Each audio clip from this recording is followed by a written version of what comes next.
I received this Miss W red light neck and face massager as a gift, and I wanted to do a quick unboxing to show what comes inside.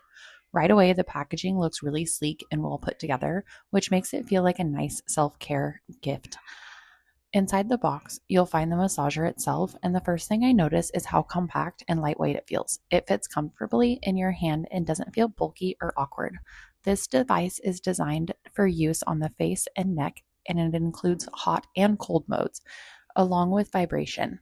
Everything is controlled directly on the device, so there aren't a lot of extra buttons or complicated settings. You can see the smooth head design, which looks like it will glide easily over the skin. The overall build feels sturdy and well made, not flimsy. In the box, they also include a charging cable, instructions, and the base that it sits on to charge. So everything you need to get started is right there in the box.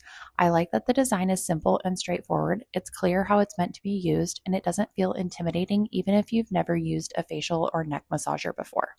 Overall, this was a really thoughtful gift. The Miss W Red Light Neck and Face Massager looks well designed, easy to use, and a nice addition to a regular skincare or self care routine.